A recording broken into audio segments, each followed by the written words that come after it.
Балаларны холыгара яклау күніне Qozan хосписында ремонттан соң 2 ошхана бүлмәсе ачылды. Аларны Qozan аэропорты яңартты.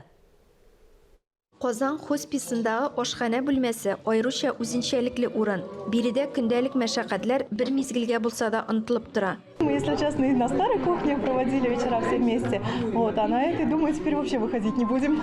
Рузанна Жаворонкова һәм аның улы Владимир ошхананы яңартканчыда күргән булалар. Раньше интерьер был хороший. Элек интерьер гади, рәсми иде дип әйтсәк тә була. Ә хәзер ул нәкъ менә балалар өчен эшләнгән һәм бу бик мөһим. Ак, кызгылт, сары диварлар, җиһазлар, стенадагы самолетлар буларның барысында Qozan аэропорты командасы сайлаган һәм тормышка ашырган.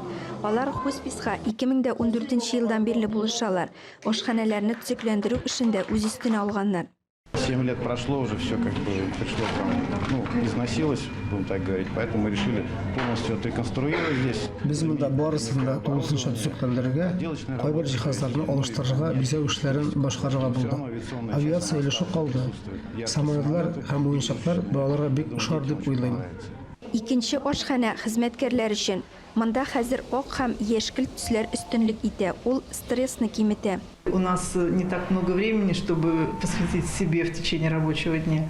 Безнең көн дәвамында үзебезне уйлап торырга вакытыбыз юк. Ә биредә бик уңайлы, матур, тыныч, 15 минутта монда ял итеп, ләззәтләнеп чыгабыз.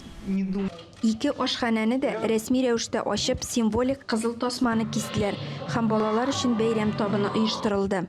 На самом деле они видят любовь. Любовь. Это большую роль играет. Шынлыкта иң мөһиме балаларга булган мәхәббәт һәм игътибар. Ә бу аларны дәвалау һәм тернекләндерүдә зур роль уйный. Беләсезме? Бу социаль бизнес. Җан-җанлы ярдәмгә мохтаҗ кешеләргә бирсәң, бу илгә, ватанга хезмәт итү үрнәге. Анжела Вавилова фонды әлеге балаларның өстәлләрендә һәрвакыт тәм-томнар, ким дигәндә конфет булыр дип вәгъдә итә. Булат Шакиев, Ләлә Зайнуллина, Ринат Сахибгареев, Татарстан яңалыклары.